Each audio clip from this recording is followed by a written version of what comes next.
My name is Adam Picchiello and I'm a behavior analyst, and this is my video on how to condition tokens for use in a token economy system. Again, this is my video. This is not the only way to do it. There are many different ways to condition tokens for use in a token economy system, but this is the way that I like to do it for my clients. You can take some of this, you can take all of this, you can take none of this and apply it to when you yourself are trying to use a token economy system with your learner. You're going to need three things. The first is, you're going to need a penny. Nope, that's a dime. You need a penny. Why do I use pennies? Well, first, they're inexpensive. They generally cost about a cent. Second, they're easy to make. After I purchase a penny for 1 cent, it's made. I don't have to do any additional work aside from possibly slapping some Velcro on the back. The third thing, they're portable. You want your tokens to be portable. So they're cheap, easy to make, and portable. Three huge advantages when it comes to tokens. In the event that I lose one, pay another cent, and get one. In the event that I lose 50, it costs me 50 cents. Not the end of the world. There is one downside though. I've never worked with a client where they've looked at the penny and said, "Oh my God, it's Abraham Lincoln and the Lincoln Memorial. I love those." I don't care how high functioning they are. That's never come out of their mouths. So it doesn't have any inherently reinforcing qualities. It's not a picture of their favorite family member or their pet or their favorite TV show, or their favorite superhero, or their favorite character from a movie or a book. It's not a picture of their favorite activity. So it doesn't have any inherently reinforcing aspects to it, which is a downside because it might take longer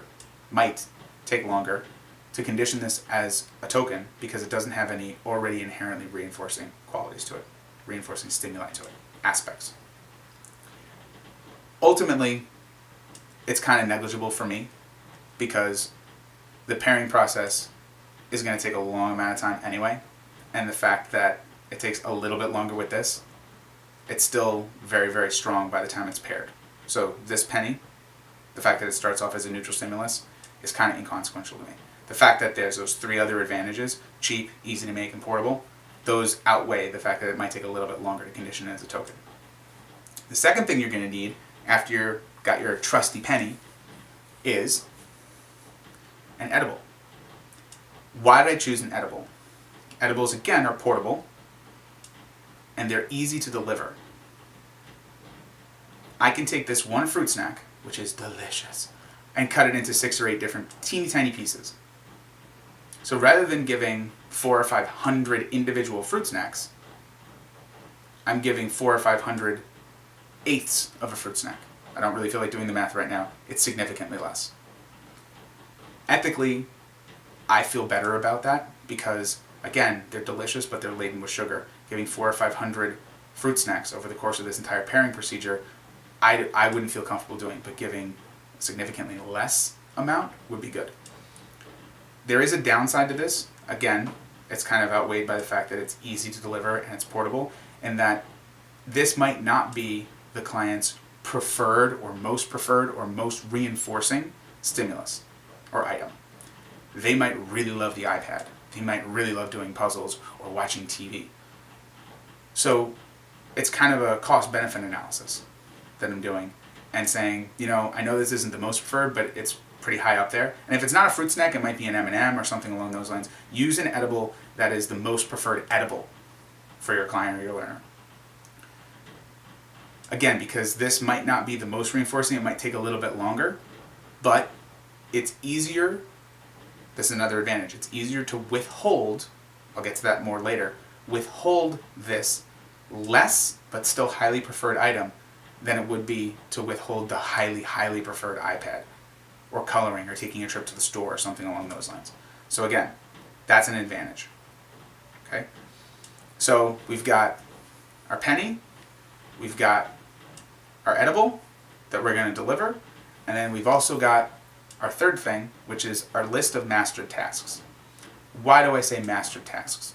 Mastered tasks are important because you're essentially doing errorless learning, errorless teaching, errorless instruction with your learner while you're pairing the token and the edible so that the token takes on similar, if not the same, reinforcing qualities as the edible. Using errorless learning means you want to use the least amount of prompting possible to get the most independent response. Mastered tasks, as I call them, are tasks that the learner can demonstrate and has demonstrated that they can do independently with no prompting or interference from the outside world. There's no gestural prompts, there's no physical prompts, there's no verbal prompts, there's nothing. They can do this 100% independently after being delivered the direction or the SD. Why is this important? Because we want to have the learner be as independent as possible so we don't have to worry about error corrections or transfer trials or other things that get in the way when we're doing skill acquisition. We want to be able to reinforce at the highest rate possible. We want to be delivering tokens and edibles and verbal and behavior-specific praise as frequently and quickly as we can so we can get through this pairing procedure. It can be laborious, it can be time-consuming, but the faster we can get through it, the more independent they can be in their responses, the faster we will be able to get through each individual trial, which means the faster we'll be able to get through the entire process. So have a list of mastered tasks. If you don't know them, maybe you could just probe a couple, see if there's motor tasks that they can do, verbal completion that they can do, following one-step directions, imitations, things of those natures that the learner can do independently. After you have that list, post it. Put it on the wall behind the learner. Put it on the desk in front of you. Put it somewhere where you can see it. Make flashcards and shuffle them up so that way you can vary the SDs. So those are the 3 things that you need so you can start the token economy system. Okay, so you've got your 3 things. You've got your tokens, you've got your edible, and you've got your list of master tasks. What are we going to do now to make sure that these tokens are more than just a neutral stimulus? They're more than just pennies. They're more than just worthless pieces of copper to your learner. We're going to pair them. How do we do that? Again, I mentioned before, errorless instruction, errorless learning. We're going to deliver an SD, which is one of the mastered tasks. For the sake of demonstration, we'll use some motor following one-step directions. Okay? So motor planning. So we're going to deliver the SD, touch your head. The learner has already demonstrated that they can do this independently, so there's no need to come in with an anticipatory prompt. So you're just going to deliver the SD, touch your head, wait for the learner to respond by touching their head, and you're going to simultaneously say, "Nice job touching your head!" Boom. Give the token, give the edible, behavior-specific praise. You can put the token on the table. You can put the edible directly into the learner's hand. You put it into their mouth, whatever is most comfortable for you, so that it can be quick, seamless, and effective. Why do we do all 3 together? Because this means nothing. If you give them the penny, it doesn't mean anything to them. If you give them the penny and put the edible down, you're delaying the time temporally for reinforcement. The longer reinforcement goes after the response, the less salient, the less effective the reinforcement is. I'm calling it reinforcement because I'm assuming that this is going to increase the future responses. So just bear with me. I deliver this to the learner so they can consume it. And this is still in their field of vision because it's being delivered at the exact same time. I just put it on the table. And they're hearing my behavior-specific praise. Then I run another trial. Touch your eye. Nice job touching your eye. Boom. Another edible, another token, behavior-specific praise. And I repeat this until the learner hits their threshold for work completion. In a perfect world, they will work tirelessly for the entire session and not need a break or not need other things to be going on. But that's not the real world. Everybody has their breaking point.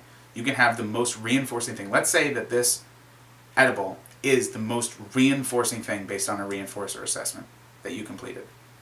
They still will only work for it for a certain amount of time.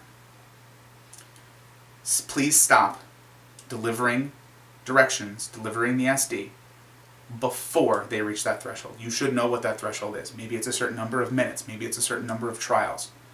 Stop. before then. If you're delivering SDs at a rapid rate and they're independently responding, they're going to be getting a lot of reinforcement, they're going to be doing a lot of trials. You're probably not going to have 10 or more than 10, tokens on a token board when you first start off. But you might have 50 tokens to start during the pairing procedure because you just want to keep delivering tokens while you're delivering the edibles and go until you hit the threshold of time or trials, and then give the learner a break and let them go off and decompress and engage in one of those other preferred activities. Save these edibles only for use during the pairing procedure. Mom and dad should not be delivering them during snack time. They should not be getting them with other instructors or therapists. Save these specifically for use during the pairing procedure. They're going to become much more reinforcing. They're going to be much more motivated to work for them because they're going to be in a state of deprivation from getting these fruit snacks. Not to mention, you don't want to have a state of satiation, which is where they've had their fill, literally, of these fruit snacks, and then you go to work and they're like, I don't care about the fruit snacks anymore. I had like 2 dozen before I came here. And if you notice that that's happening, you might need to switch up the reinforcer. Be like, listen, fruit snacks aren't working anymore. They're not working as much as they had. We're going to switch it up, but we're going to continue with the pairing procedure. Only this time we're going to use M&Ms instead of fruit snacks. Everything still holds true. Use the edibles, but pair them only with that certain edible that's being withheld for all other times. So, you've given them their break. They come back. You deliver more SDs. Upon appropriate responding independently, you're going to give them their edible, their token, and their behavior-specific praise. Edible, token, behavior-specific praise. Edible, token, behavior-specific praise. Tattoo it on the inside of your eyelids so you can see it when you close your eyes and go to sleep at night. SD, independent response. Token, edible, behavior-specific praise at the same time, simultaneous. Now, how do you know when the pairing procedure is kind of working? How do you know that all of this effort that you're putting forth is actually effective? I'll give you an example. My most recent time pairing tokens with reinforcement for use in a token economy system, the learner started looking at the tokens and not so much focusing on the edible. That was pretty cool. So as I'm delivering the edible, they're watching the token go to the table. They're actually more interested in the token than they are at the edible. They know they're going to get the edible, but they're seeing like, what are you doing with that thing? So now it's interesting to them. This is probably after 2 weeks of doing it. We only have 2-hour sessions with them, so it took a considerable amount of time. So 2 weeks at 2 hours a day for 6 days a week. And all of a sudden one day, the learner goes, oh, and they're following with their eyes. Granted, they still got their edible. Notice the changes in behavior so that these tokens are starting to change their behavior. The delivery of a token is becoming more reinforcing for this learner. At that point in time, you can then go on to the next step. All right, so you got your token. It's starting to be pretty cool to your learner. They're starting to pay attention to it. They're following it around. Their behavior is changing. What are you going to do about the edibles? You're not going to give them edibles for the rest of their life. You need to start fading these edibles out. We're going to thin the schedule of reinforcement. What does that look like? Up until this point in time, behavior-specific praise, the token, and the edible were delivered on an FR1 schedule, a fixed ratio 1 schedule. That means every single response was reinforced. Stimulus was delivered every single time, or the group of stimuli was delivered every single correct independent response. We now need to thin that. So the token and the behavior-specific praise are still going to be given every single correct response. But this delicious little edible, this is now going to be given every second response, or third correct response, or fourth correct response. Because I don't like doing things cold turkey. I don't just like stopping interventions. You need to fade this out. Because if we just stop it, and we stopped it too early, then this isn't going to work and it's going to fail. Because we stopped the intervention, we stopped the pairing procedure too early. So I would rather start fading it and then notice an increase in problem behavior or a decrease in response correct responses, and then say, oh, okay, we'll just keep doing this in an FR1.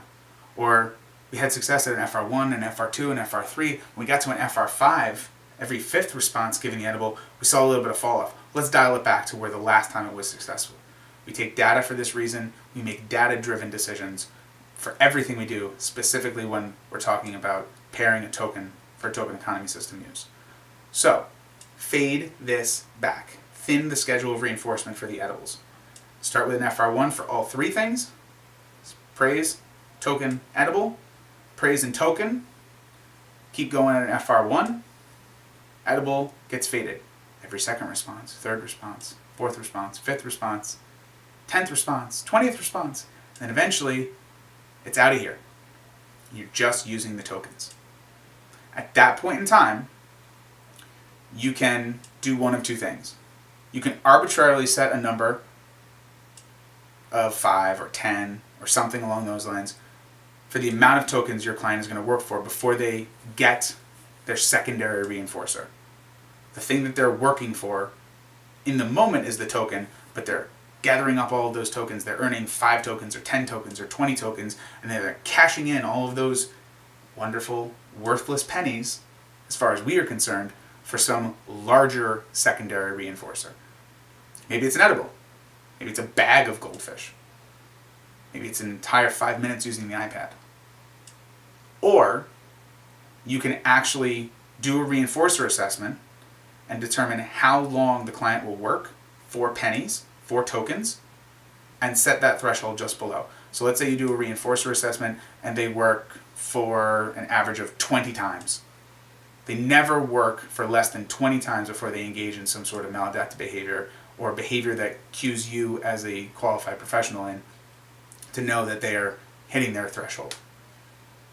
I would set that new threshold at like 15.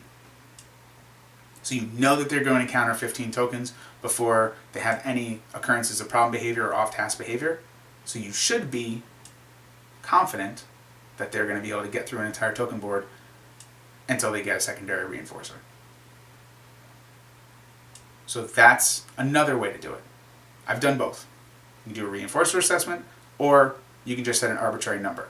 Most recently I set an arbitrary number of 10 because I knew the client was going to do that. And the other thing is, that's mastered tasks. Now we're going to do acquisition. So they might do 30 or 40 mastered tasks, but they might only do 5 or 6 acquisition.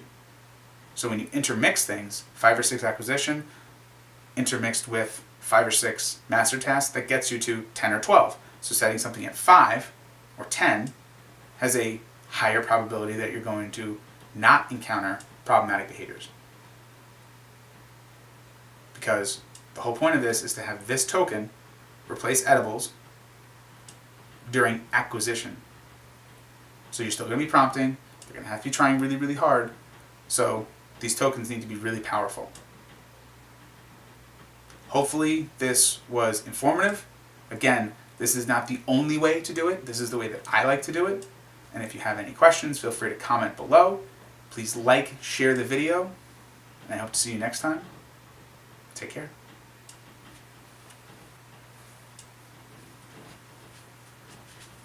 Oh, wait. Hold on. Not done. Jeanette. Is that what you were looking for? Hope so.